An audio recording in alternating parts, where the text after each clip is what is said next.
Good afternoon, everyone. Thank you very much for joining us this afternoon or this morning, depending on where you happen to be. My name is Jeff Croy. I'm the CEO of YoFi Wellness. Today we have about a half hour to spend talking about stress and resilience. And before we launch into that, I do want to just cover a couple of housekeeping items. Everyone on the call today, other than the presenters, are on mute. And so we will have questions and answers at the end. If you will please use the chat box functionality, which you should find in the lower right-hand side of your screen, to go ahead and create questions whenever you have them. We'll be sure to cover as many as we can get to within the allotted 30-minute time. And so thank you in advance for creating some great questions for us. So now I would like to introduce our presenter today. That is Claire Irving. Claire is in addition to being a member of YoFi's content advisory team, Claire is also a certified health and wellness coach and a certified personal trainer.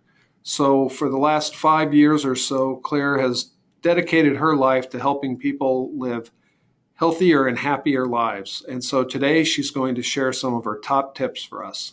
Claire, please take it away. Okay, thank you, Jeff. Hi, everyone. Welcome. It's good to be here. Okay, so what are we going to cover today?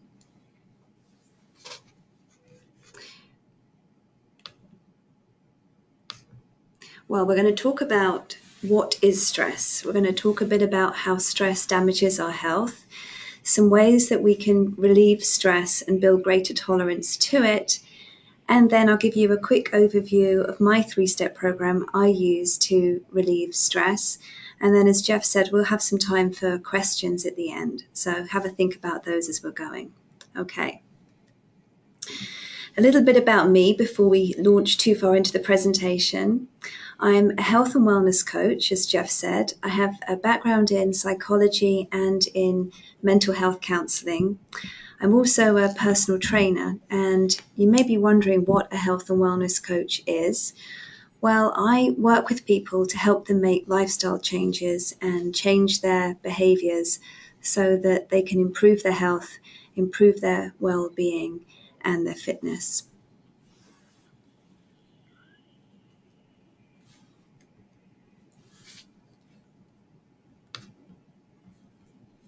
So what is stress? Well, stress is a feeling of mental, emotional, and physical tension. And there are 3 types of stress, and not all stress is bad. So there's something called good stress. And good stress is associated with positive times in our lives, getting married or having a baby, getting promoted or starting a new job. And to a certain extent, we all need a little bit of good stress in our lives to help keep us motivated and to help keep us feeling productive and stop us getting frustrated. Then there's the short-term stress, and I'm sure you're all familiar with this kind of stress. So it's the feeling that you get when you wake up in the middle of the night because you hear a noise, or you're driving down the highway and suddenly you have to slam on the brakes. And then there's prolonged stress. So this kind of prolonged stress goes on for a good few months at a time. And it can be a result of things that we're going through in our lives. Perhaps we're getting divorced, or we've lost someone that we love. Or it could be we're just feeling overwhelmed by day-to-day life and responsibilities and worries about money and family and work.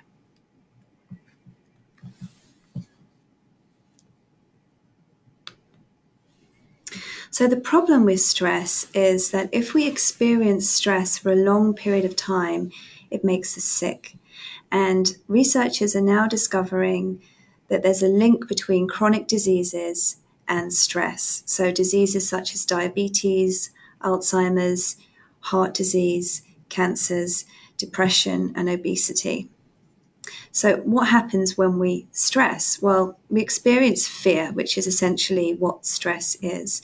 We experience that in the brain, and the body responds by flooding our body with stress hormones. Our heart rate goes up. We breathe a little quicker, and we get more blood sugar flowing around our body. And all of this is designed to give us the energy to deal with the stress at hand. So this is the classic kind of fight or flight response. We either fight or we run. However, in today's world, with our overpacked, overstuffed schedules, and the fact that we rarely get a break from technology and being on all the time, it's more common that we're triggering this stress response. So what happens over time is the stress hormones change our immunity and they can damage our cells, and that increases our risk of developing diseases such as cancer. Furthermore, when we're stressed, we often resort to things that make us feel better in the short term, but longer term, these kinds of habits and behaviors can further damage and jeopardize our health.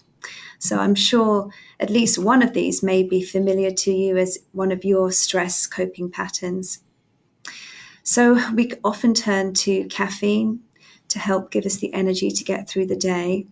Perhaps our sleep gets compromised, and that leads to memory problems the next day or concentration problems the next day. We shout, so we damage the quality of our relationships with our family. Perhaps we're more irritable with our co-workers than we are when we're not stressed. We turn to alcohol, and the brain actually does crave these sugary, fatty foods because that helps calm the nervous system down. The good news is that we all have the power within us to heal ourselves, and it's about making choices about how we can manage our stress more effectively. So here are some lifestyle tools that we're going to talk about, ways that we can improve our tolerance to stress and also manage it. And researchers are now finding that exercise is one of the most potent ways to reduce stress. And that's because when we exercise, we are putting ourselves under stress. So you may recall when you start a new exercise routine, it can feel really difficult to start with, and then that same routine gets easier. And that's because our body is adapting to that stress. So our brain makes the association that we can handle stress, and that's not just when we're exercising. We can handle all different kinds of stress in our lives. Exercise creates a stress-resistant brain. So this allows the centers of the brain that help deal with recovering from stress and help us think about stressful situations more rationally to stay healthy.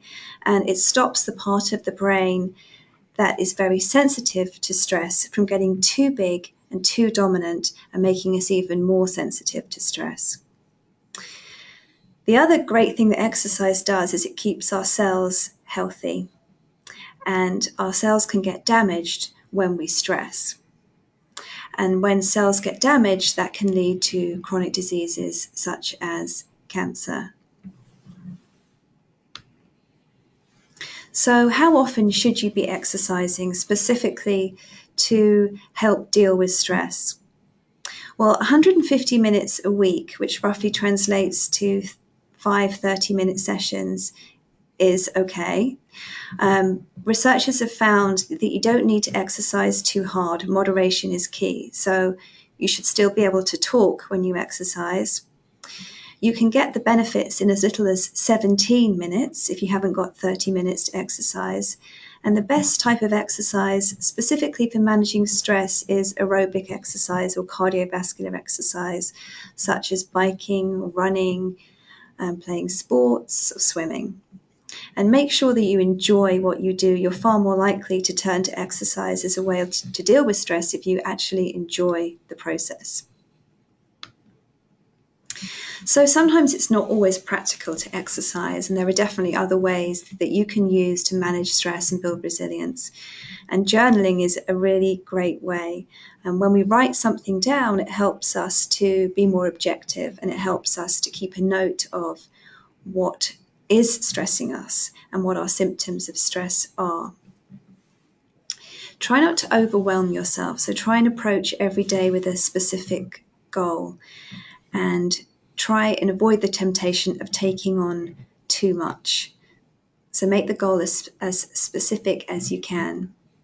And researchers are finding that laughter is a really potent way of managing stress. It improves oxygen flow, it lowers blood pressure. So, a quick joke or a 30-second funny video can often alleviate your stress. Other ways, mind-body techniques. You probably heard a bit about meditation. It doesn't have to be something that's philosophical and long. It's really just about being present, trying not to think about, what you just did or what you've got to do. It's just concentrating on your breath. So go somewhere quiet and calm and just breathe in and out, even for a few minutes.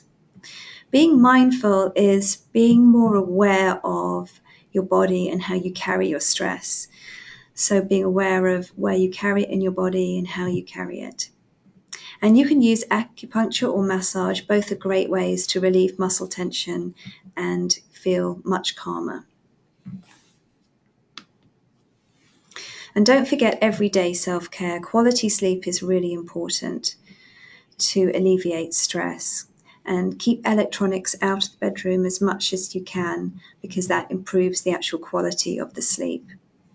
Researchers are finding that a plant-based diet is a great way to help repair the nervous system and doesn't contain anything that will keep us jittery or make the stress hormones worse. And drink lots of water. Often we turn to caffeine or carbonated drinks when we feel stressed. So try and substitute those for water. So when we're thinking about stress, often it involves a behavior change. Perhaps it means saying no to stuff and not taking on as much, or relinquishing some kind of control. And this is a process in the stages of change.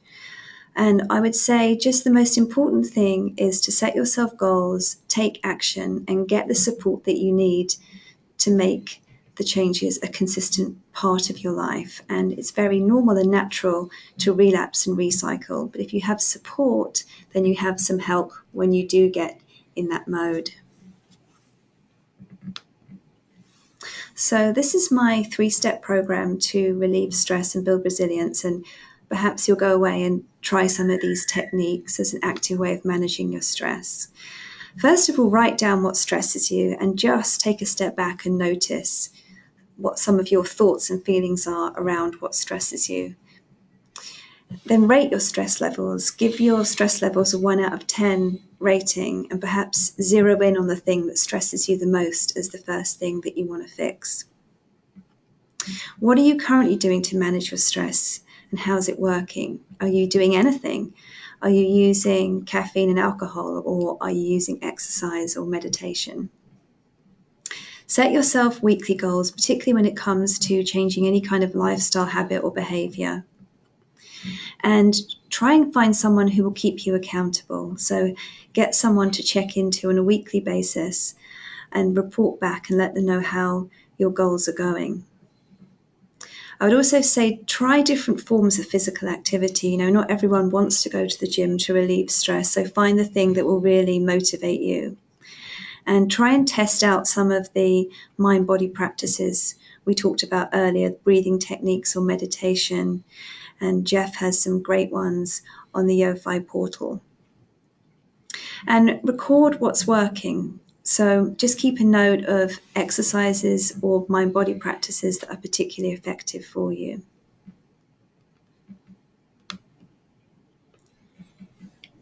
Okay, Claire, thank you very much. And we wanted to make sure that we left plenty of time for questions. So I will start by the first question that came in from the group. But again, if you have any questions, please use the chat functionality that's part of the webinar software.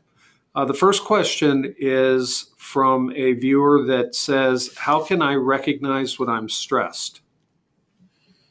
Okay, so we talked about some of the classic stress behaviors before, yelling and shouting, turning to substances like caffeine or alcohol to help us through.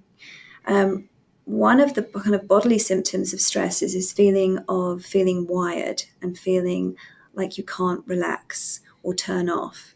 And maybe you have some ruminating thoughts. Maybe you keep thinking about the same thing and you can't let that thing go. So they are some of the signs and symptoms and behaviors that we adopt when we're stressed. Okay, another viewer asks, what breathing exercises can I do to relieve stress? So a great breathing exercise is to sit calmly, uncross your legs, and take 5 deep breaths in, and make sure you're breathing from your abdomen rather from your chest. Okay, because so often when we're stressed, we breathe from our chest. So we want to take 5 deep breaths in. So count 1, 2 when you breathe in, and then hold your breath for a small amount of time, and then count 3 breaths on the out breath. So you really empty your lungs. And then after a while, just put your hand on your heart so you really center yourself and recall a feeling of gratitude that you have. So it could be a positive feeling about your kids or your pets or, whatever comes to mind. And almost imagine that you're breathing in and out of your heart. And keep breathing for 5 more deep breaths, and that will really help to center you and to de-stress you. Great, Claire. Another viewer just wrote in, and this must be an employer or a manager. The question is, if I have employees who are showing signs of stress, can you suggest the best way to approach them? So I would obviously talk to them in privacy, and I would ask them open questions. I would maybe start with something like, I noticed that, and then you could maybe recall a behavior that you had observed. So I noticed that, you're going on lots of coffee breaks or whatever it is. And I'm just wondering, what's going on for you. So by giving them the option to talk back to you as much as they can, and by asking them open questions, you'll be able to keep the dialogue going. And I would suggest that you just reflect back what they say to you, rather than give them advice or solutions, because sometimes, all it takes is just that knowledge that someone else recognizes that we're going through a stressful time. Great advice. Another question is, Claire, what foods make stress worse? So it's all the foods that we tend to want to eat when we are stressed. So caffeine and energy drinks make us feel jittery. Anything that's too sugary can make us feel jittery too, and really increases stress hormones in the body. Spicy foods. So when we're stressed, our digestion becomes compromised. So sometimes we are more at risk of things like reflux and digestive issues when we're stressed, and spicy foods can be a little hard to digest. So I would steer clear of spicy foods, and where you can, try and stick to leafy green vegetables, things like spinach, which have actually been linked to the release of dopamine in the brain. That's a feel-good neurotransmitter. Okay. And Claire, I'm checking to see if we have additional questions. But while I check for that, I will take a moment just to make a brief commercial about YoFi. So we've spent about 20 minutes talking about stress, and the YoFi platform has a lot of great tools that you can use to manage stress in your daily life, that you can encourage your coworkers to use, such as content not only an exercise that's instructional, but that is also built to allow the viewer to participate in while they're viewing the content. But there's also a whole suite of really good guided meditations that will get people started on the path for more mindfulness. as well as a section on healthy sleep. And so we provide tools to help people sleep more soundly during the night. And while I'm on the topic of sleep, Claire, could you discuss the role that sleep plays in stress management? Yeah, that's a great question because often that's the first thing that's compromised. You know, we could have restless sleep or we don't get enough sleep because we're feeling extra wired or we're worrying about work or money or whatever it is. So I would suggest something called clean sleep, which is when you remove electronics from the bedroom. And prior to going to sleep, probably about 2 hours prior, you limit the use of electronics. So this goes as much for kids as it does for adults. And start the wind down process. So you could start that with a bath or a hot shower. You could do some meditation. You could do some exercise, have a walk, or do some stretching or yoga before you go to bed. And you can use essential oils too. So, don't forget how powerful the sense of smell is in helping to soothe us. Lavender is a really great essential oil. Perhaps, you want to try putting some of that on your pillow for a good night's sleep. And be hydrated too. People worry about going to the bathroom, but sometimes, we wake up because we're dehydrated as well. Okay, and then back to exercise. A viewer asks, is yoga considered a cardio for stress relief? In a way, yoga could be, because it depends on the kind of yoga you're doing. It's really more of a flexibility exercise. So it really helps us develop strength in our abdominals and our trunk.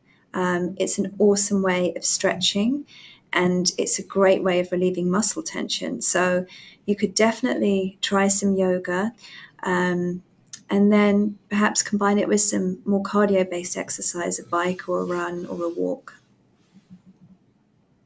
And someone else is interested in yoga. This is a kind of a broad question.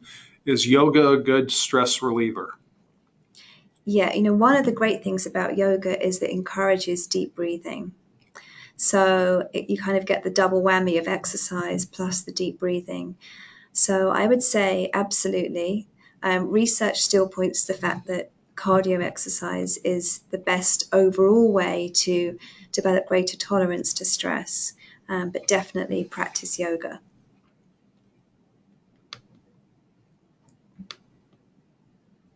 Okay, well that's great, Claire. Thank you very much for your time, and thank you all for being on the webinar today. We have recorded this, so it will be available for you on the YoFi platform for you and your coworkers to enjoy at any time. But we'll also follow up by sending you a recording of this for your own purposes to be reviewed at your leisure. This is a part of an ongoing series, and so we look forward to having continued participation in the future. And as always, feel free to contact us at YoFi with any suggestions of additional topics. Thank you all very much.